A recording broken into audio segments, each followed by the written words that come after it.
Qual a melhor tradução da Bíblia? Hoje eu quero falar sobre um grande problema que tem ocorrido poucas vezes, mas tem ocorrido com as traduções. Às vezes tem traduções que mudam a Bíblia para não ter que mudar. Você acredita nisso? Acontece. Ah, mas a pessoa não tem medo? Olha, eu não sei o que a pessoa pensa, realmente julgar os motivos não sabemos, mas eu posso trabalhar com o texto objetivo, o que acontece com a Bíblia. Mas imagina se alguém não gostasse de falar a verdade, na versão da Bíblia dele, mentira não era pecado. Imagine se ele retirasse os textos que condenam a mentira. Se alguém gostasse de sexo ilícito, então na Bíblia dele não fala desse assunto. Ou se alguém tem interesse em vingar-se dos seus inimigos de uma forma brutal, então na Bíblia dele essa atitude seria recomendada. A vingança meio brava. Então você fala, mas uma Bíblia assim não deve existir, né? Uma Bíblia sob medida, uma Bíblia para minha vontade, para que eu realize. Agora, infelizmente, em alguns aspectos, isso não é ficção. Há Bíblias feitas para agradar um público. E às vezes as traduções todas usam uma linguagem que agrada seu público, então tem que tomar um certo cuidado. É lógico que não há errado usar a linguagem que nos é familiar. Então, grupos têm o seu modo de colocar certas coisas e as traduções refletem esses modos. Até aí, uma questão de linguagem não é um grande problema. Mas quando se altera um assunto importante para ganhar um ponto, para não ter que mudar, aí é um problema. Então, eu vou citar um exemplo muito famoso. Os Testemunhos de Jeová, aquele movimento que vende as obras da Sociedade Torre de Vigia, tem a Bíblia deles, Tradução Novo Mundo das Escrituras Sagradas. É uma Bíblia toda alterada.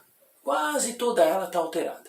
Porque eles têm, por exemplo, como regra de fé, estar contra a divindade de Jesus, contra a existência da pessoa do Espírito Santo. Então só nisso eles já são totalmente devastadores. Então na Bíblia deles, quando eles podem, eles erram às vezes e não conseguem, né? Mas quando eles podem, eles alteram tudo o que eles podem para exterminar, tanto quanto possível, nem sempre eles conseguem, a doutrina da divindade de Jesus, a doutrina da existência do Espírito Santo como pessoa. Eles vão dizer que o Espírito Santo é uma força, que nem energia elétrica, vão dizer que Jesus é o anjo Miguel. Vamos dizer que Jesus é o anjo, o primeiro anjo criado, pronto. E eles dizem é o anjo Miguel. Então, uma Bíblia alterada muitas vezes, de muitas maneiras, e as Bíblias deles todas. Então as Bíblias mais antigas, né, edições, todas as edições deles têm as mesmas alterações, às vezes elas vão piorando as alterações, vão fazendo as alterações mais graves. Eles vendem até dois textos interlineares, grego interlinear, inglês e grego. Os textos deles são alterados. Eles alteram, eles fazem lá as maracutaias deles para conseguir tentar vender o peixe deles. Então isso é muito triste. E hoje está na moda fazer traduções que não atrapalhem a minha doutrina. Então há produções no mercado, há Bíblias para segmentos específicos que começam a encher de notas e comentários, encher de títulos, às vezes mexer no próprio texto. Um caso triste, recente, é o da nova versão transformadora da editora Mundo Cristão. A editora Mundo Cristão é uma das maiores editoras evangélicas do Brasil. Eles não tinham uma Bíblia, eles tinham a Bíblia Viva, mas a Bíblia Viva não atingia aquele mercado maior, aquela turma que realmente quer ler Bíblia para estudo bíblico. Como a Bíblia Viva, tanto a versão antiga como essa, as duas versões, Bíblia Viva e a nova Bíblia Viva, como elas são meio paráfrases, o pessoal já rejeita. Aquele estudo da doutora Mariu já mostrou que o pessoal rejeita com Bíblia de estudo. É bom para novo convertido, é bom para quem não é cristão, mas para cristão precisa de uma Bíblia que seja fiel. Então, eles lançaram a nova versão transformadora. Eu chamo nova versão transtornadora. Por quê? Porque eles fizeram uma transposição aqui num texto importante, onde eles contrabandearam para dentro do texto a doutrina evangélica que eles seguem. a doutrina evangélica que nega a importância e o valor do batismo. Aqui em Atos 2,38, na nova versão transtornadora, diz: Pedro respondeu: vocês devem arrepender-se para o perdão dos seus pecados, e cada um deve ser batizado em nome de Jesus Cristo, então receberão a dádiva do Espírito Santo. Fala, o que mudou? Mudou a ordem das palavras, eles transpuseram. Olha, se eu ler na Tiratema, na versão brasileira, né? Atos 2,38, que a ordem das palavras e a ordem das frases é literalmente a do original, respondeu-lhes Pedro: arrependei-vos e cada um de vós seja batizado em nome de Jesus Cristo para remissão dos vossos pecados e recebereis o dom do Espírito Santo. Então, nas versões normais, todas as versões, eu consultei mais de 35 versões, até tenho aumentado a pesquisa, mas em português, né? A maioria das 35 em português. Nenhuma versão muda essa ordem. Arrependei-vos, em primeiro lugar, sejam batizados, em segundo lugar, para o perdão de pecados e receber o dom do Espírito Santo. A ordem é essa. O que eles fizeram? Porque eles não querem que o batismo seja ensinado como um rito, um ato vinculado com a recepção do perdão de pecados, então eles mudam a ordem. Eles dizem: arrependei-vos, né?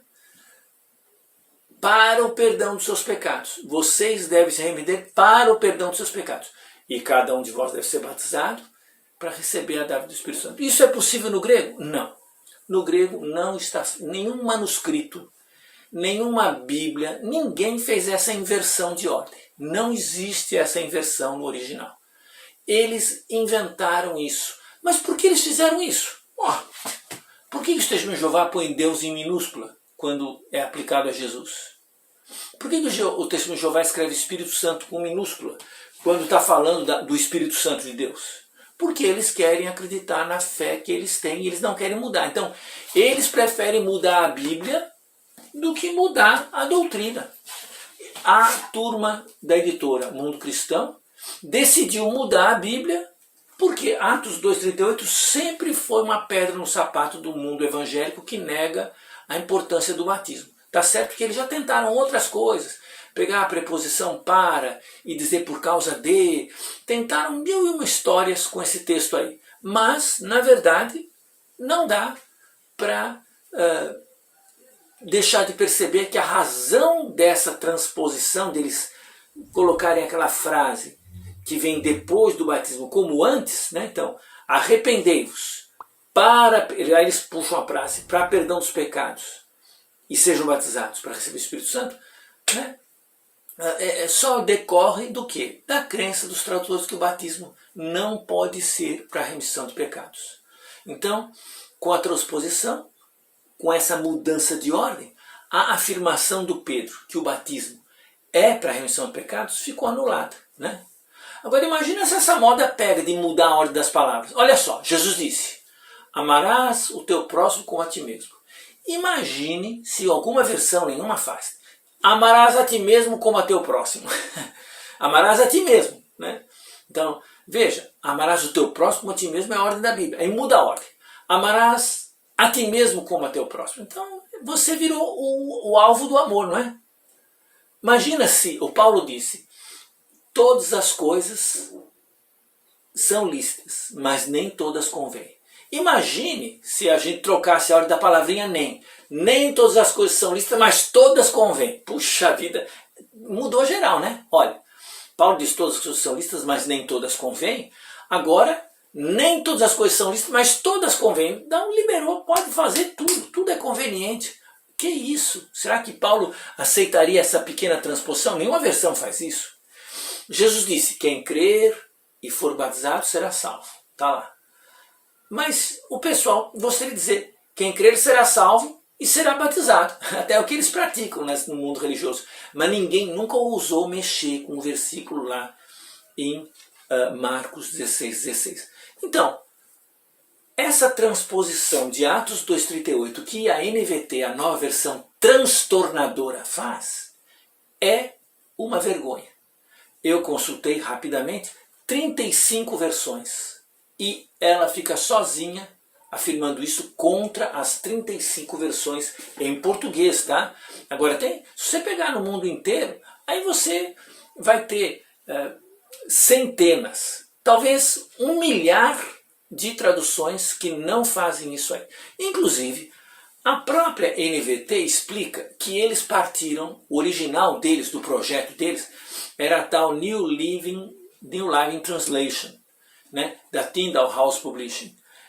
Então, eles partiram de uma edição inglesa, e essa edição inglesa não faz essa bobagem. Não faz não altera o texto bíblico para favorecer o seu pensamento teológico.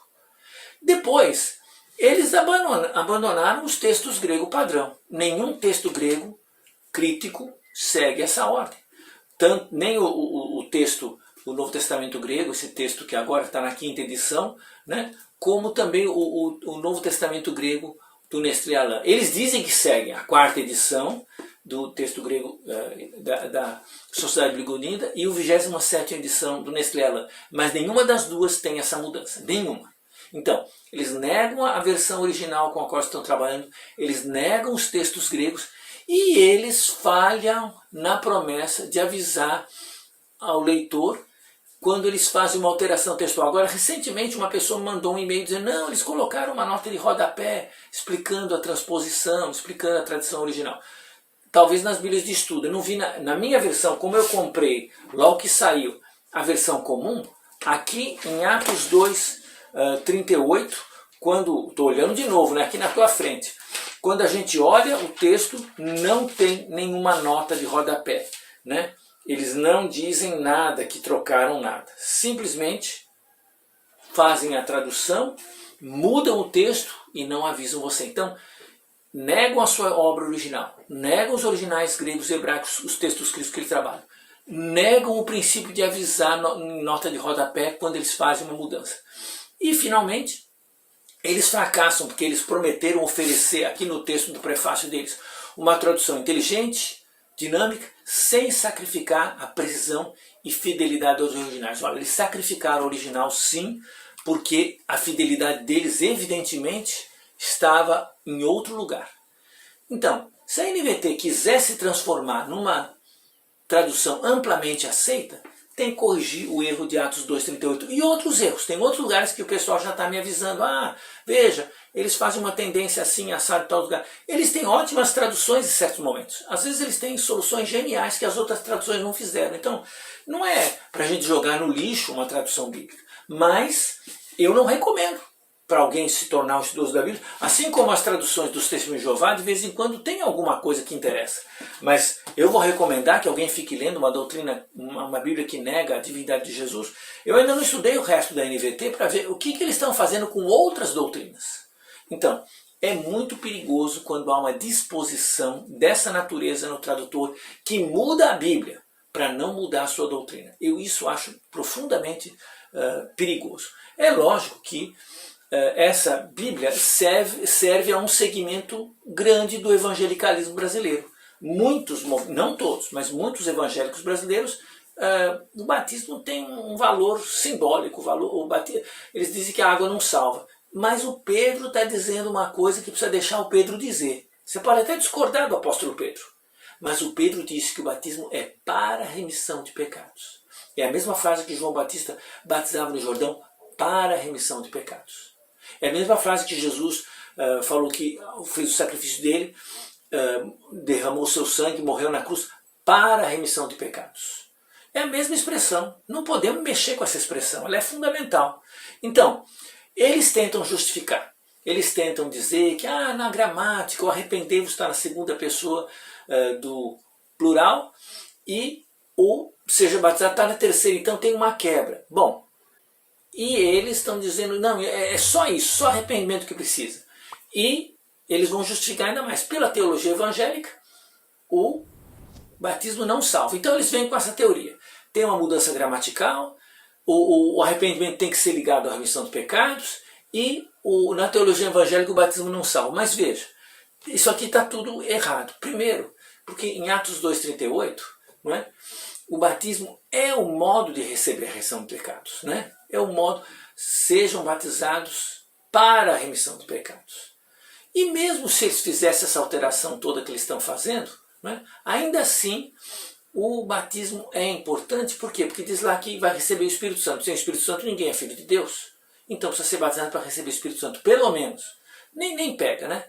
Mas depois, receber a questão da mudança gramatical, o Pedro fala, arrependei-vos, em geral, e cada um seja batizado. Por quê? Porque o batismo é uma ação que eu tomo com ênfase particular. O arrependimento é um chamado geral, mas o batismo é um ato particular. Então não há nenhuma quebra na mudança gramatical que acontece do verbo arrependimento, arrependei-vos, para o verbo sejam batizados. E a gramática do texto não favorece a teoria do quiasmo. Existe uma inversão, chamam um quiasmo no texto. Não tem nenhuma teoria favorecendo isso. Se houvesse isso, o elemento que está no centro do quiasmo geralmente é o mais importante, e o que está ali no centro é o batismo. Mas não é o caso. Aqui a estrutura é linear, Pedro está fazendo um discurso, fala, arrependam-se, sejam batizados, aí recebe o perdão de pecados e vai receber o dom do Espírito Santo. A sequência é muito lógica, e a NVT vem com essas desculpas que não colam, né? De novo, a mesma expressão de Atos 2,38 está em Lucas 24:47 e em Atos 3,19. Para a remissão de pecados. A pregação, o evangelho traz remissão de pecados. Então, se vai alterar, tem que alterar muita coisa. Mas está coerente, o batismo é para a remissão de pecados. E Atos 2,38 está coerente com o que acontecia no batismo de João Batista. Lá em Lucas 3, em Atos 13, 19, Marcos 1, todos esses textos falando do batismo de João Batista para a remissão de pecados, liga batismo com perdão de pecados. Por que em Atos 2,38 tem que separar as duas coisas? O habitual nessa expressão é ligar. Eles dizem, não, o que está habitualmente ligado ao remissão de pecados é o arrependimento. Não, o batismo é ligado, muitas vezes, com a remissão de pecados. E Atos 22:16, até na NVT, embora eles tentam fazer uma disjunção, Atos 22:16, até na NVT, o batismo lava os pecados, né? Eu vou ler aqui, Atos capítulo 22, verso 16, quando o Ananias fala com o Paulo para ele ser batizado, né? O que está esperando? Levante-se e seja batizado. Fique limpo de seus pecados, invocando o nome do Senhor. Eles tentam quebrar com uma pontuação, até um ponto de exclamação, tentam quebrar. No original a frase é uma só. Mesmo assim, em Atos 22:16, o batismo é o momento onde Cristo nos lava dos pecados. Veja, ninguém fala que somos salvos pela água. Não é regeneração batismal, não é mágica. A ideia é o batismo é o momento da recepção da graça de Deus. É ali que nós respondemos com fé ao chamado do Evangelho. E Atos, de novo, Atos 2,38, não afirma que o batismo salva sem fé, sem arrependimento, sem uma confissão, sem uma vida. O batismo é um momento de invocar o nome de Jesus. Então, essa reação exagerada da NVT vem da história. Como numa época medieval se enfatizou muito o rito sem enfatizar a fé, os protestantes jogaram o rito fora e ficaram só com a fé. E as duas coisas vão juntas. Não há por que fazer esse tipo de alteração que eu chamo de adulteração, né? A NVT está adulterando o texto para favorecer sua doutrina. Então, qual a melhor tradução da Bíblia?